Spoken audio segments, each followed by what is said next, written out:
Hello, everyone. Welcome to Zeltrax's interviews, where I'm not on my usual channel these days.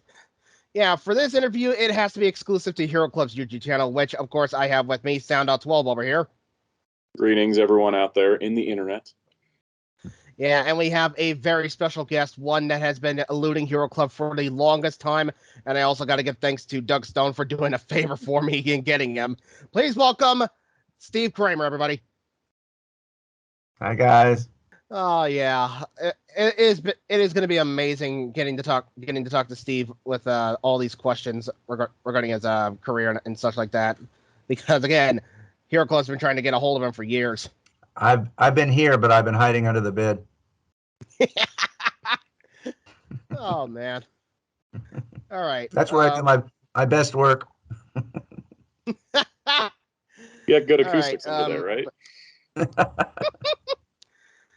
Yeah, Sound Out and I are going to exchange questions back and forth because I'm currently fighting a cold, so not the best ideal conditions, but we got to deal with what we got. All right.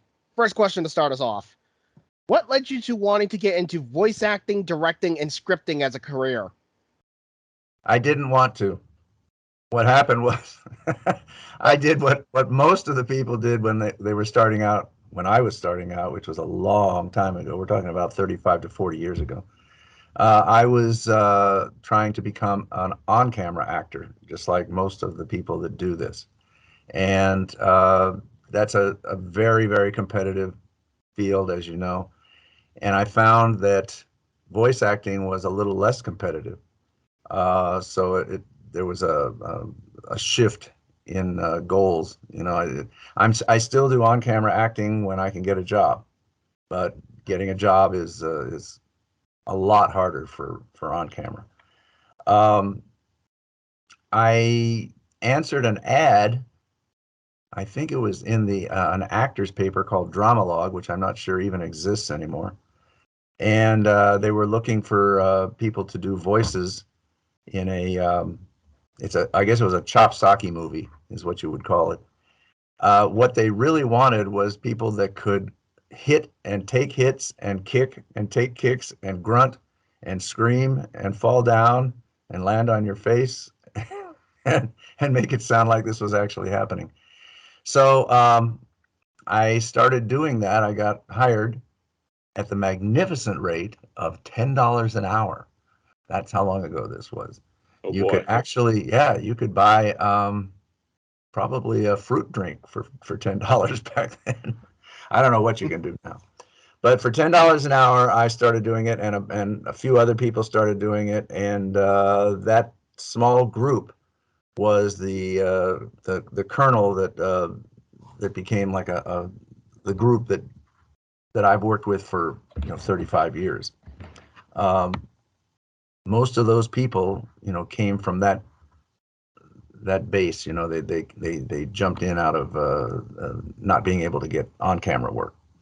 And then over the years, I still pursued an on-camera career. I ended up having an agent. I got some work. I've been on a bunch of shows, most of which I can't remember now because I didn't bring my resume down with me. But things like Golden Girls and I should have brought that thing down with me. Oh, well, there was a bunch of them. I did a bunch of them over the years. But voiceover was more there was more opportunities in voiceover, so I started doing that.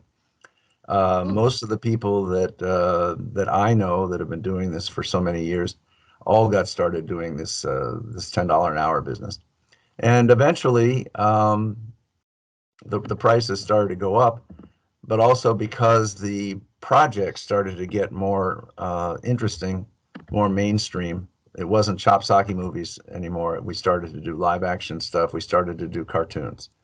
And the bulk of the cartoons were from Japan. And this was before the field of dubbing really had taken off. I mean, I was there when it was just getting started.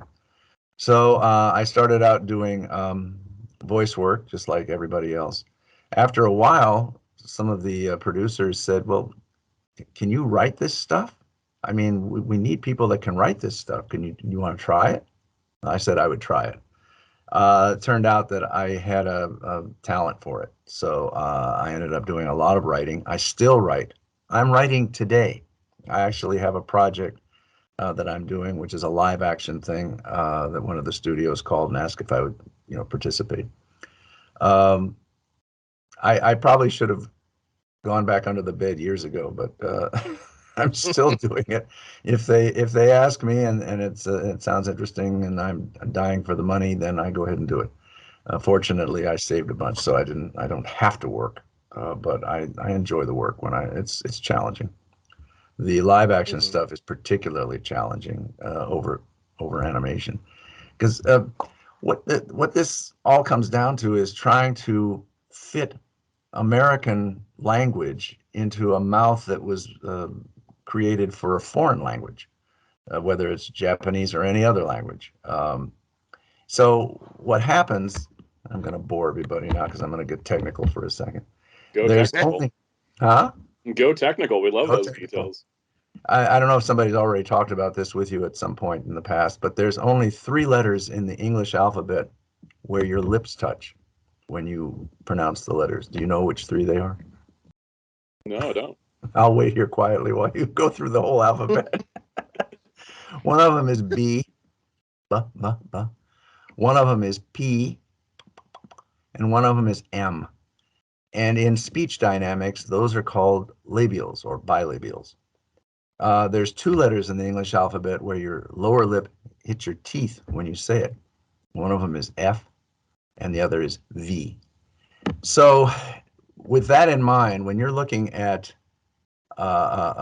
whatever it is, live action or animation, and you're looking at a foreign mouth going ba ba ba ba ba ba ba ba ba ba ba ba ba ba ba ba, your job, your challenge is to try and get a word that hits that dynamic, and that's really hard, as a matter of fact, because not only do you have to try and make it fit, it still has to make sense, and in many cases it has to put out what the producers originally planned in Japanese. Granted, the Japanese will be a lot more chopped up. I mean, the way when I get an English translation of a Japanese product, a lot of times the English is very fractured. It's very hard to follow. It's not simple English like we are used to. So my job is to try and make it fit as close as I can, and to make sense of it if it doesn't make sense, and to make it interesting to the audience at the same time if you can. Some producers are very adamant. They really want the English to be as close as possible to the original language, meaning they want it as close as possible to the translation. Now, because the translations vary in quality, sometimes it's really not possible to get it the way they want it. I mean, into the woods we will be going may be what you want to say, but you don't say it like that in English. We'll be going into the woods. But I get a lot of stuff like that that's inverted or just it's hard to follow, understand, or anything. I've had projects where I sit there and scratch my head for 10 minutes going, what are they trying to say here? I understand the plot line. I understand the dynamic of what has to happen, but I don't understand the translation. I mean, it's literally, gobbledygook to me. And it happens. It used to happen more. It happens less now. I think they're getting better translators or something. Yeah. But it still happens. You still get, what the heck? What do they mean here? And sometimes things will just come to a screeching halt, and you'll sit there for 15 minutes trying to interpret what they meant, or come up with something that would be equivalent or would advance the story. Certainly not interrupt the story or take you in a wrong direction or something like that. So that's the big challenge in writing this stuff. And then I also direct it. Over the years, I was asked if I wanted to try directing. I said, sure, let's try it. And it turned out I had a facility for it. So, particularly if you're directing your own script, because you're going to understand where it needs to go better than a stranger doing it, because what happens is they hand you the script when you're in the studio. You almost never get to study the script ahead of time, and even if you could, a lot of people just don't have the time or the patience to actually do that. So once you get in the studio, you better understand how this process works so that you can keep it moving. The studio owners, they expect a certain number of loops to be recorded per hour, and if you're not hitting that, then they tend to move on to somebody that can keep the pace up. And then there's rewriting. You're sitting there in the studio with somebody else's script, and you're looking at it and you're going, this is as convoluted and weird as the Japanese. It's English, but barely. The best directors tend to be the people that can also rewrite for sync and for sense quickly. So what happened was I had enough experience doing the writing so that when I went in and started directing, I could make the fixes as we went, so I wasn't holding anybody up. So that's where I ended up. I enjoy the work. There's less of it for people as they get older. I tend to now be asked to do older voices, scratchier, older sounding guys. There was a lot more work when I had a younger voice because the characters are younger. And so because the same guys that I worked with for 30 years are still around, many of them, and are still trying to work, the level of competition becomes that much more difficult. And plus there's new people coming along all the time that want to get into this. Nowadays, it pays much better. I don't think, unless you were a series regular on one of these things and you were doing 4 or 5 sessions a week, I don't think it's enough money to live on, to tell you the truth. It's nothing like what you get paid to do on camera, or even what they call looping in Hollywood. I don't know if you're familiar with looping, but what looping is background voices in major television shows and features. And there are people that have made, a friend of mine who I worked with in theater for a little while. I got him into dubbing. He met some people through the dubbing who were going on to do looping, and he now does looping exclusively. Occasionally, he'll still look out for an on-camera job, but he does looping exclusively, and the rates for a session for looping in a movie or TV show are the same basic rates that you would get if you were doing an on-camera job, the base rate. So you're talking about well over $1,000 for a day versus dubbing, where I think they've got it up to maybe $130 an hour with a 2-hour minimum, something like that. It's a much more difficult area to make a living wage at. But there are people who that have been doing it as long as I have.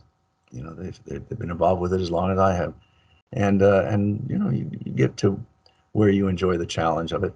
I do, And the thing I'm writing right now, the live action thing, I think is from Portugal. Yeah, it's the rhythms and the way the mouth moves changes from country to country.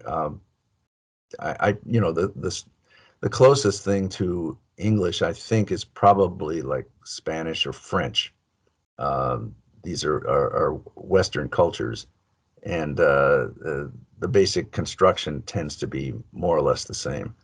When you get into countries like Iceland or Denmark or Mozambique or who knows what, the construction of the mouths might be completely different from where, again, into the woods we will be going.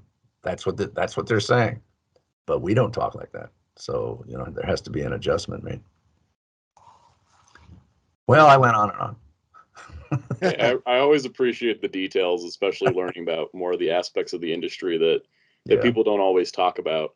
But in terms of having your career as long as you have, you did do a lot of work with Saban Productions back in the 90s for shows like Beetleborgs, Masked Rider, and of course Power Rangers. Yep. Those were when you were dubbing. You were doing dubbing not just for like an anime character where there were lip flaps to necessarily match, but for live action, monster characters that didn't have moving mouths in some occasions. So do you recall like what the process was to come up with voices for something like that? How did I come up with a voice for that? Well, generally what would happen is we would audition. We were rarely just handed a part. So they did ask us to do auditions. I would look at the character. I would listen to the original. Sometimes I was told, no, don't go the way the original went, in Japanese, or yes, they would like that, but in English. So then I'd have to think about what it is where I wanted to come from. I had a facility for big growly voices. I was able to do it where it didn't hurt my throat. So however that happened, I mean, either just instinct or just from doing it over the years, I learned how to do it where it didn't rip my throat up.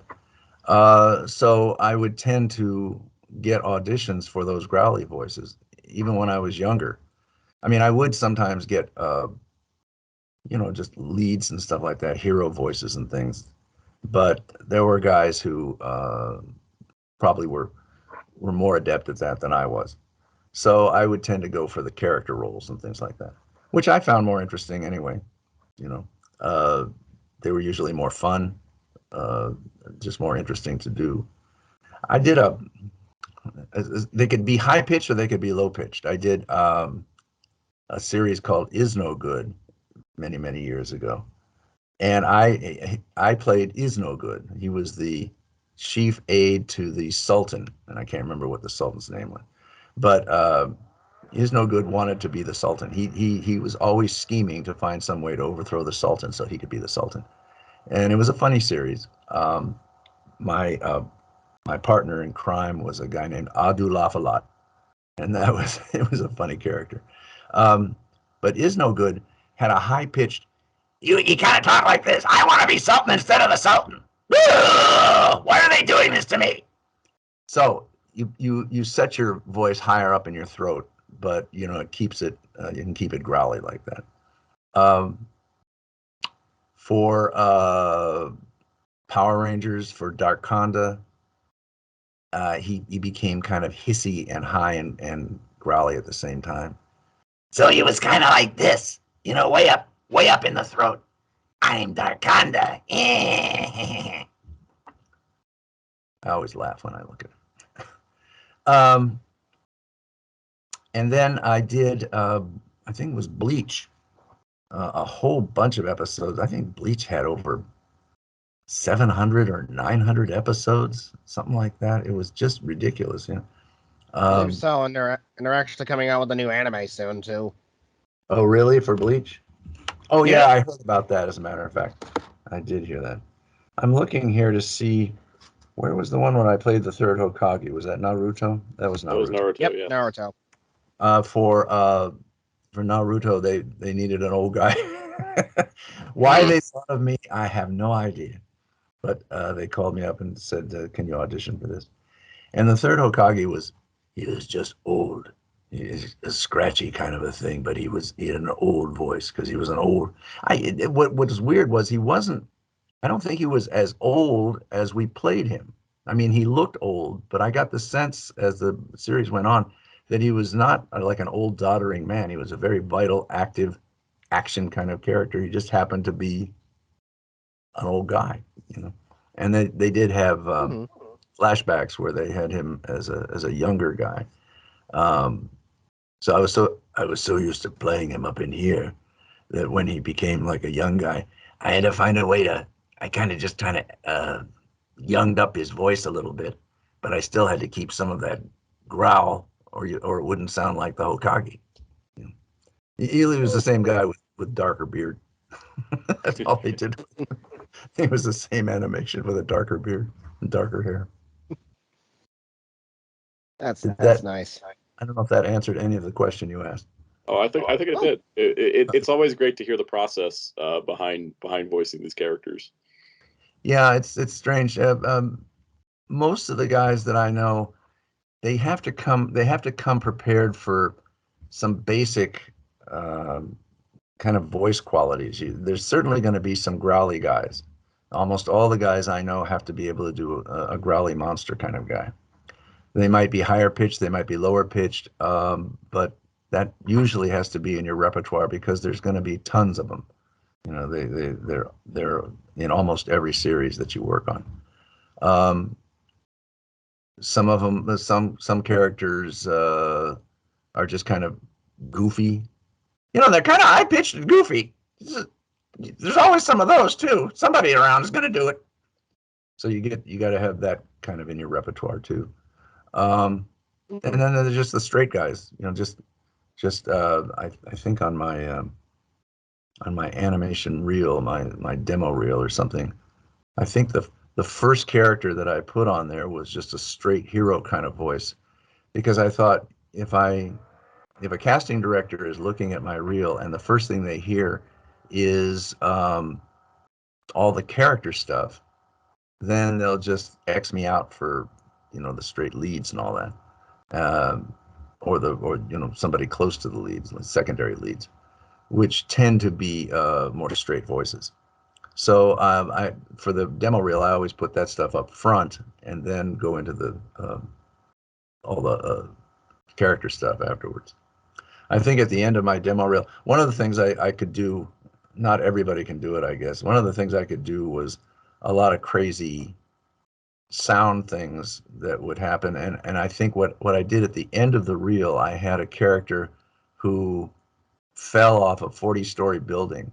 And so what I ended up doing was coming up with noises as he kept falling and hitting and bouncing and screaming. And, you know, it went on for about 10, 15 seconds, which is a long time when you're listening to it.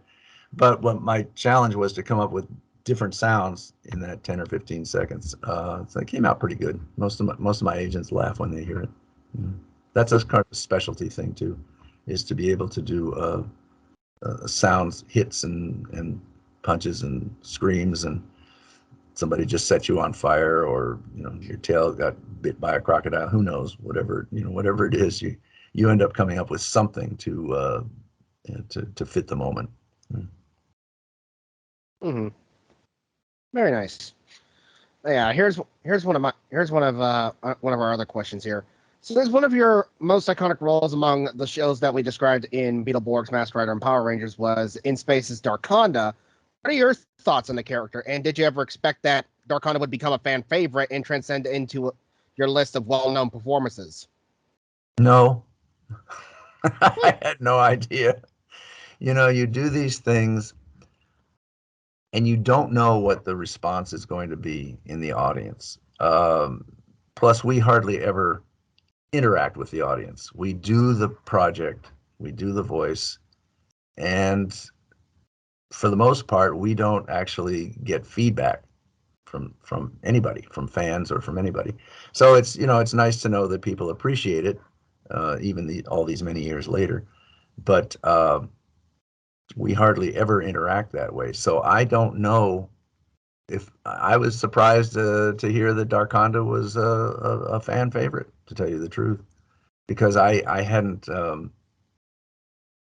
paid any attention to, you know, what happened to the show after we recorded it. I mean, when we first were introduced to Power Rangers, I was working at Saban.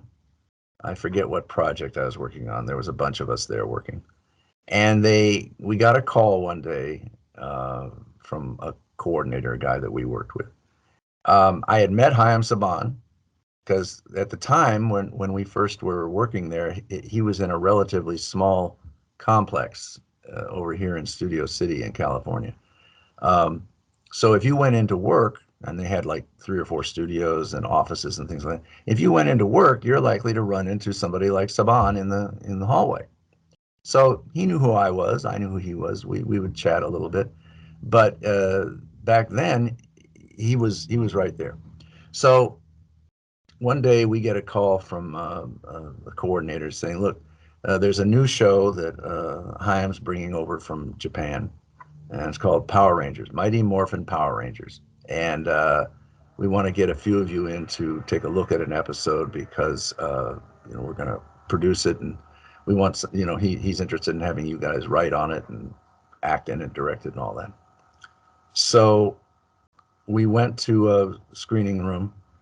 I don't even think it was a screening room. I think it was a conference room, and they played it on a TV screen, on a monitor.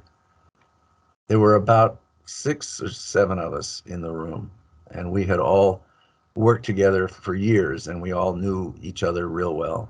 And we had seen a lot of different material come through in that time. But we had never seen Power Rangers. We had never seen anything like that. And we sat there. We didn't say anything. Our mouths were hanging open because we didn't understand what the attraction was. To us, it looked like it was done very cheaply, which it probably was, as these things go, kind of amateurishly.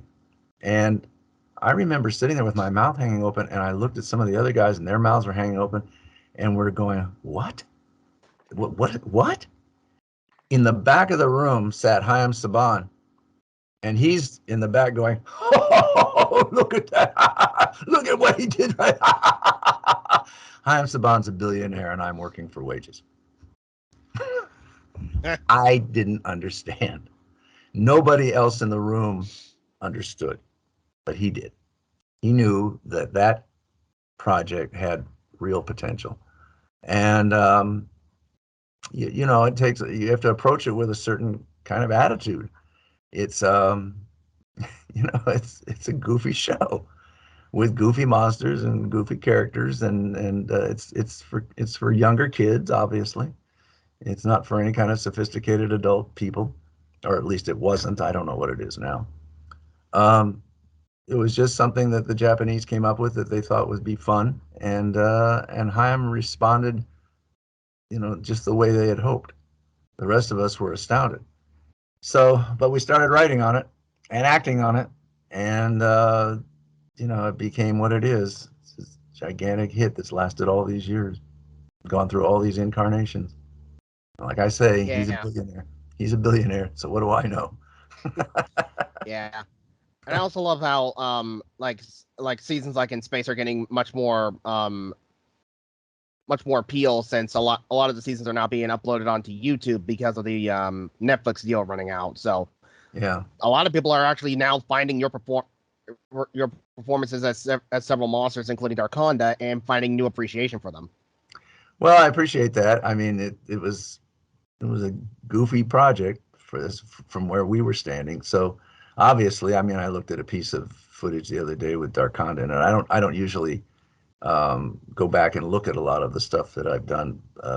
There's just too much of it. I mean, I have a resume, a voice resume for this stuff that runs 8 pages single spaced, and it doesn't have everything on it because I can't remember everything.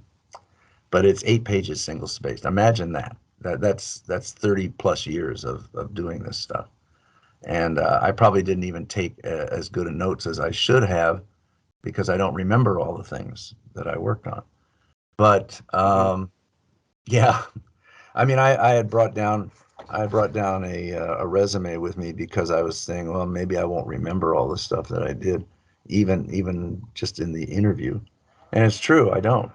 There's in Bleach, I was Shunsui Kiyoraku.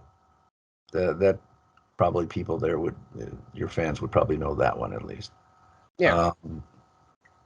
I'm looking to see if there's anything here that would particularly grab anybody.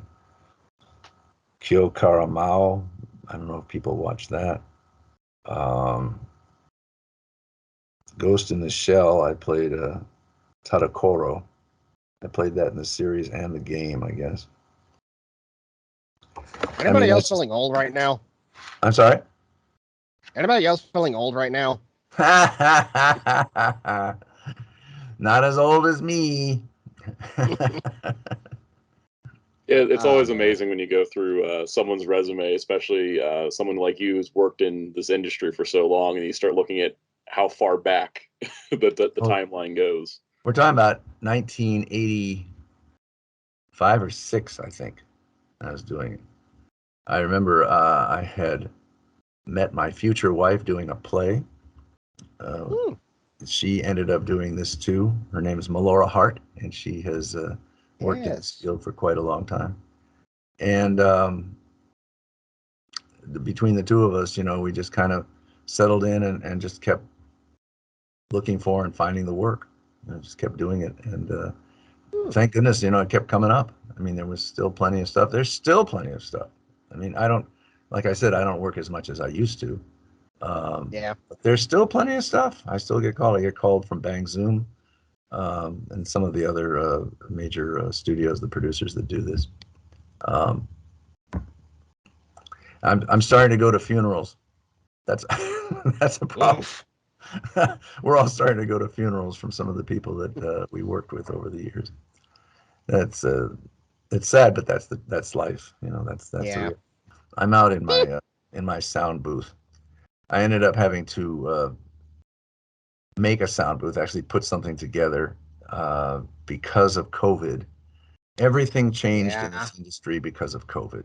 All of a sudden, you couldn't go to the studios, and that was almost immediate. I mean, you couldn't go to the studio. They weren't bringing anybody in. And what happened was we all got called and said, well, you need to create a record space in your house. I said, okay, well, I need a little guidance on what they said. Well, you need to get surround yourself with some acoustical foam or something, moving blankets or something, so that you have a quiet space.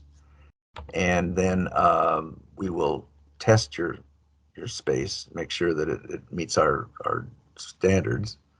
And if it does, then we can, start hiring you again, but you'll have to record remotely.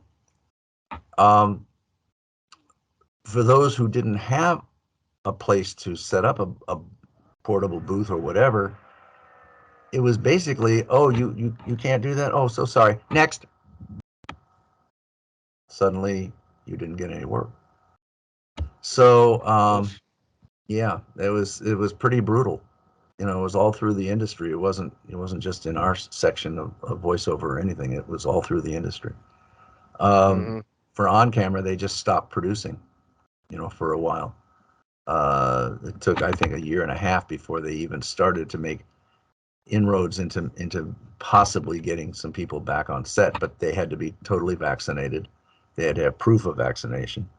And for voiceover, they decided that there was no rush, because they initially it was a difficult thing, because there's if you're using my studio and you're using Joe's studio and you're using Bill's studio and you're using Becky's studio, they're not all going to sound the same. There's a difference in the vocal quality and the environment and the sound of it. And it's not like everybody goes into the same studio to record, even if they go in one at a time. So it became a real issue, but they had no choice. They couldn't bring people back into the studio.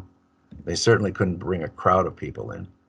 So they had to do what they had to do. The engineers rose to the occasion. The mixers rose to the occasion. They smoothed everything out, from one environment to another. But you had to have a nice, solid, quiet environment, or else they just couldn't use you. And they're sorry, but goodbye. It was brutal. So what happened was, my wife and I live up in the Hollywood Hills. We've had a house here for like 22 years. We had always intended to build an outdoor bathroom. We actually built the house. There was an old, awful house here, and we tore it down, and we built a house many years ago. And it cost more than we had expected. It used up our complete budget. And we had planned to put in an outdoor bathroom near the pool, but we didn't have the money.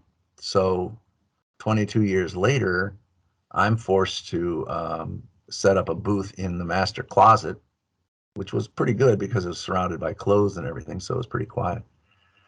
But when we decided we finally could put the bathroom in, I said to my wife, well, wait a minute now, if we're going to put the bathroom in, if we have the room, we should add a room that I can use as a sound booth. She says, okay, we'll do that.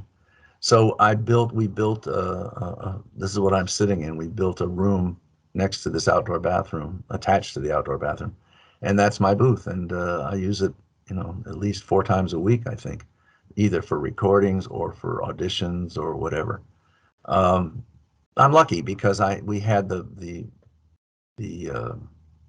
wherewithal to go ahead and put something in like this. I have friends that they throw a moving blanket over some pieces of cardboard, and they sit in their closet and do it because that's they have no choice. They have to do it or else they're out of work. So you find a way. The challenge comes up, you find a way. So in terms of script writing Yep. for dubs, something that is we've noticed as a trend with anime dubbing in particular is that typically the older dubs would be more censored. They'd have to remove stuff to air it on television blocks. They take the Japanese show and make it fit into the American kids TV standards. So the question I have in terms of that is it easier to script now that you don't have to have all the TV restrictions because of streaming and the more open nature of dubbing, or was it easier when there was more things you could cut out and not have to worry about dubbing some scenes? Well, I think there were strengths and weaknesses on both. The older stuff tended to get can I describe it? It would tend to get censored between the Japanese and the English, unless the video was naked people running around a tree. Usually when it was just suggestive, we were asked to make it less suggestive, make it as acceptable as you could for an American audience, which was a different sensibility from a foreign audience. In other countries, they're much more open and accepting in many cases of sex and sexual innuendos and things like that. The thing that appears to be universal is violence. Everybody needs violence, or they don't think that the show will catch anybody's attention. So, and the violence was totally acceptable, to American television. You can do as much as you like if you're not too graphic about it. The sex was a different issue. You had to be careful about how you dealt with the sex. And I discovered that Japanese anime, some of the projects were pretty racy. A lot of what I worked on was really standard, kind of stuff. But some of the stuff was racy. And just in the last few years, I've been handed some projects that were a little bit, maybe more than a little bit, graphic and stuff. I don't actually, at this point in my life, I've been able to turn down some stuff just because we saved our money and I can survive without having to take every project that's offered to me. Not that long ago, I actually turned down something. They sent me the first episode and I looked at it and I went, oh God, it was just all suggestive. It was more than suggestive stuff. It was pretty graphic. And I thought at this point in my life, I don't really want to have to commit to doing like 25 episodes of this, where it certainly would make more sense to a younger audience. I just didn't care. I was bored with the idea of it. It seemed like it was some of it was just sex for sex sake. It didn't even advance the plot or anything. It was just, hey, look, we can do this. Cartoon characters having sex. Woohoo! I said, okay, great, you can do that. I don't care to do it. Maybe a younger person would find it more interesting or titillating or who knows what. So I passed on it. But I think that the foreign production, the foreign producers, and the foreign audiences are much more accepting of the sexual content than we are in America. That might be changing a little bit now. The younger people seem to be more open to it. But, you know, I grew up in the 50s and the 60s. And, you know, men and women married people didn't even sleep in the same bed together. You know, they never, you know, they never went into that. I guess it was implied, but they never talked about it.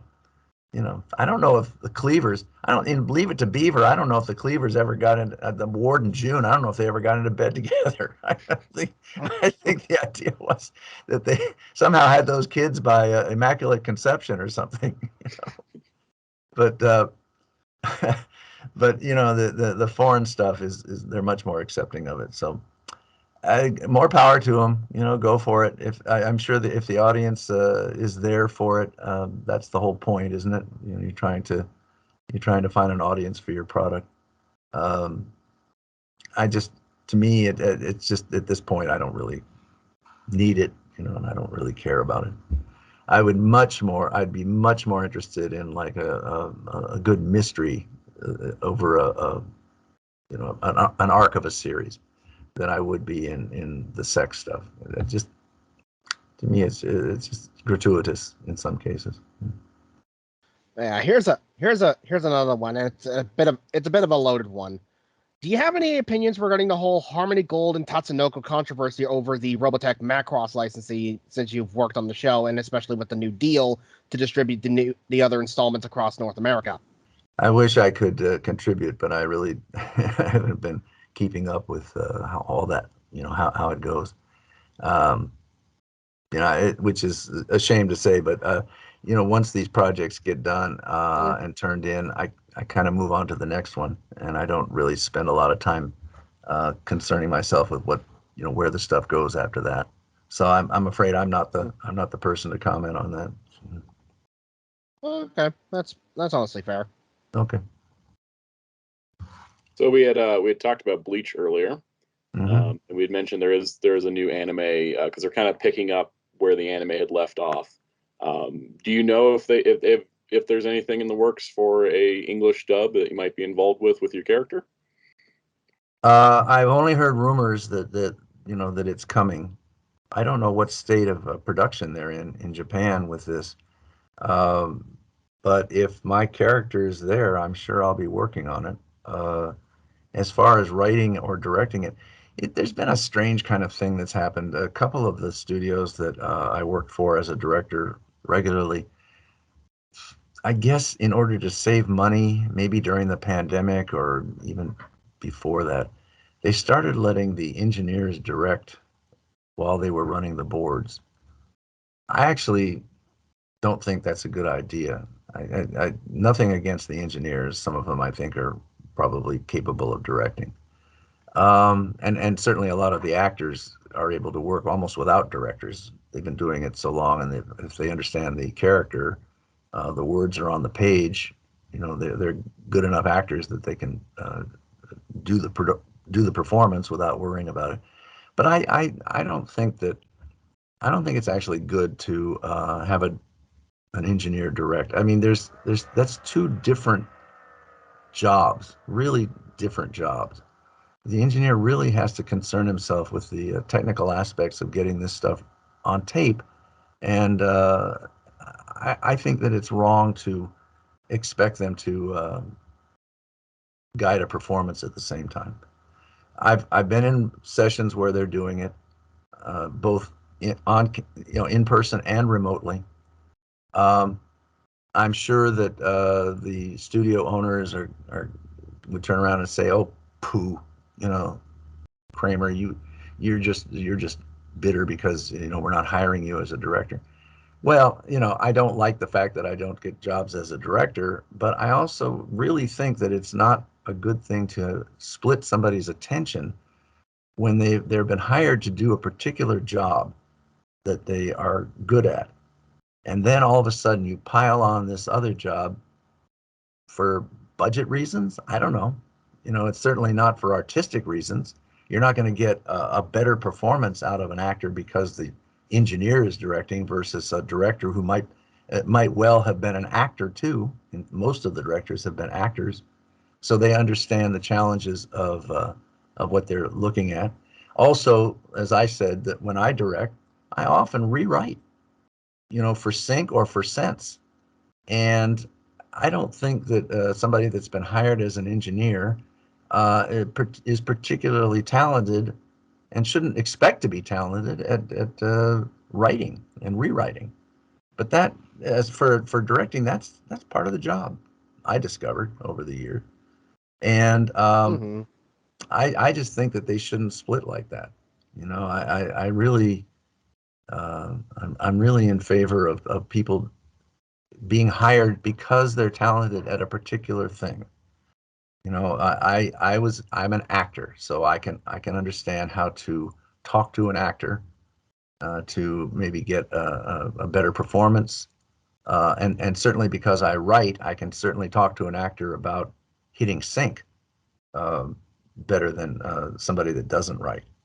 So when you've gone to work as an engineer, and that's what you do, that's what you understand, setting levels and making sure everything sounds proper and gets through the session properly, you shouldn't have to worry about the sense of the script, or whether it hits sync, or whether the actor understands the character or something like that. That's not your job. That's why they made directors. And so I'm really it's very disheartening to see these studios that are just I guess it's to save money. I can't think of any other reason why you would have the engineer direct, but that's what's going on. It happens. All right, next question here, and this answer might actually be short, sweet, and to the point. Have you ever attended any anime conventions? And if so, which ones have you attended? And if you ever considered appearing at places like Power Morphicon? I have, as far as I can remember, and my memory is a little hazy on this, I haven't gone to too many conventions. I must have gone to a Power Rangers convention years ago, because I have photos of me and some other people, of Cam Clark and Dan Warren and Becky Olkowski and people like that who all did characters on these on Power Rangers. So I obviously went to one or two, but it's been so long ago. I mean, we're literally talking about 25 years ago or more, that I don't recall them very well. And for whatever reason, over the years, I mean, I have friends that go out to conventions practically every weekend, or at least 2 times a month or something. And I would probably enjoy doing it. I certainly would not turn down the money, if they're paying for it. But I really haven't been invited that much. Years ago, I think I signed up with a manager or an agent who booked people into conventions. I got no activity at all. I was astounded. I mean, I didn't go to one. So it's been a bunch of times. It's been a long time since I've actually participated in something like that. I'm open to the idea. It's more challenging with COVID. It's, my wife would probably be very upset that I was going into places with a whole bunch of people, particularly in an indoor setting. A friend of mine recently went to a convention, not for Power, and I forget what it was, and he got COVID from it. He said that he's absolutely sure that it was during the autograph signing, because up to then he didn't feel he was really too close to anybody, exposed to too much. But when you're signing autographs, you're right there, and it was an indoor setting, wasn't outdoors, and he got COVID. And fortunately, he had been vaccinated, but he still came down with it. So ouch. I don't want to get COVID. Can I skip that part? I don't know what. I'm not completely opposed to the idea of conventions. I just would want to be very careful in a setting that I went to. When I go down to Power Morphicon, my mask is just basically not coming off until I do stuff like breakfast, dinner, and bed. Well, it's kind of sad it's just not coming off. if you're appearing at a convention and the fans have come to see you and meet you, that you're sitting there with a big mask on, that that's gotta be disappointing. It's got to take away from the experience. I'm sitting there saying, "Oh yeah, it's Steve Kramer. Hi, how are you? Nice to meet you. What's going on? Oh, really? You were sick? You don't mind if I don't shake your hand, do you?" It's it's not Yeah. fair to the fans to show up and then isolate yourself. I just don't know when this disease is going to basically run its course. I mean, I'm vaccinated with a booster. Me too. I guess I have to Yeah. get another booster at some point. But even people who are vaccinated come down with it. I just got a call from my accountant. He says, "Well, I got it." I said, "Really? I thought you were vaccinated." He says, "I am. I got it anyway." So, Ouch. I mean, you're not going to die from it if you're vaccinated, but still, it knocked him off his feet. It was like a really bad cold. So we're coming to our end of our time for today. So I want to give you a chance if you want to promote anything or anything you want to tell us that's coming up that we should look for. Just kind of, this is your little promotional spot. My for yourself. promotional spot. I don't have too much to promote, unfortunately. I mean, the fact is I'm still writing, which is great. Trying to remember the last project I worked on. Some of them have just strange, like Japanese names, so it's not something that people might actually remember. Let me look at the last page of this sheet of this enormous volume of stuff. My novel of credits. I worked on Masked Rider. This is ridiculous. All these things that I worked on: Fist of the North Star, Masked Rider, Lensman, Blue Dragon. Things like that. I'm sure that people are still watching these things. I'm sure they're enjoying. I'm glad they're enjoying it. To tell you the truth, I mean, it would be terrible to have done this all these years and not get some satisfaction from the fans enjoying what you've done. And that goes for anybody that's in this business. If they're on-camera actors or voice actors or whatever, you hope that the stuff that you've done resonates with the audience, that they enjoy the voice or the performance or just the general sense of the show. I mean, I don't know anybody that is in this business just for the money. If you're lucky and things fall your way, you can make a lot of money. You can become a gazillionaire. Okay, great. But for a lot of people who are in this business, there is an artistic imperative. They do it because they love to do this work, to be creative, to create a character, to step into that character and bring it to life, and give the audience something to enjoy. I think that's the most rewarding thing for being in this business. The money don't hurt. It's nice if you can get it. And I've made a living for a long time in this end of the business. But in the end, you want to feel that you've made a contribution somewhere down the line, that you've maybe touched somebody, that they responded to the thing that you were doing, that they found it satisfying, enlightening, enjoyable, something that you walk away with saying, well, you know what, I contributed, I made a difference in this world, because the people that get into this end of the business, they're very creative. They feel the need to do something to reach out to other people, to communicate in some way, whether it's through their voice or through their on-camera acting or whatever. They feel the need to somehow reach out and touch the audience, and I think that's the main driver for almost everybody that's in show business, no matter what level you're on, particularly as a performer.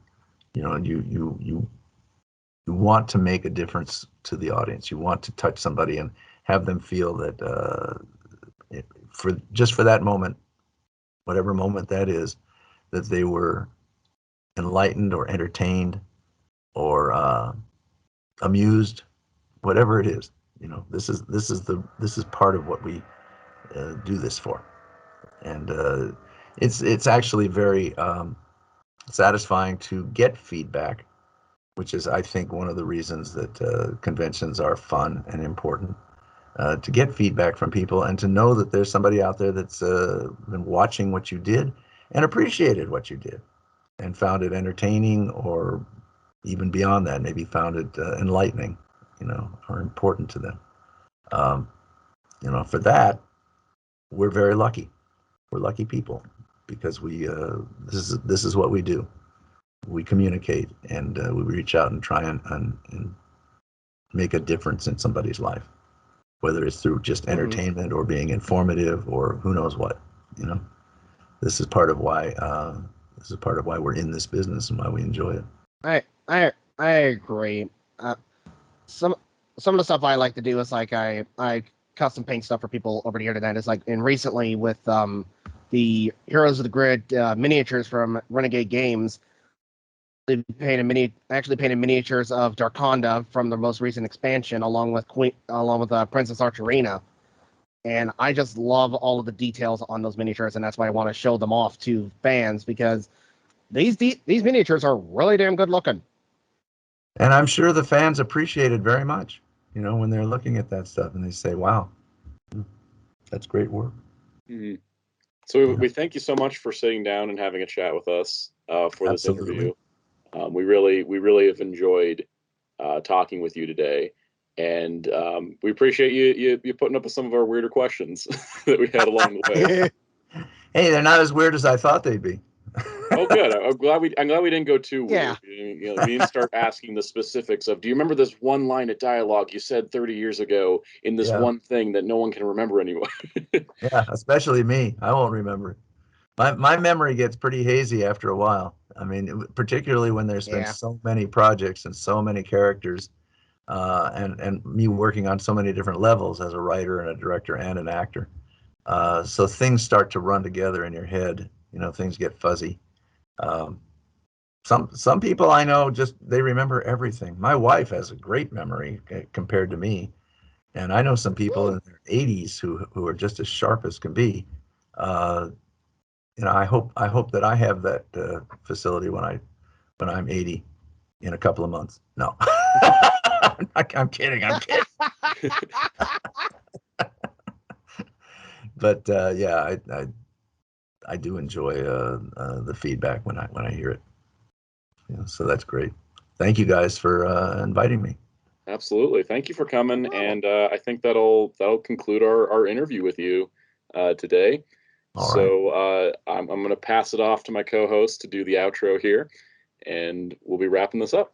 All right. Again, thanks, Steve, for coming to the Skype call and doing it with us today. It's really appreciated. But yeah, in closing, I am Jessie, Elias, aka ZeltraxMillennium. You can check me out on all my social medias: Twitter, Facebook, YouTube, and stuff like that.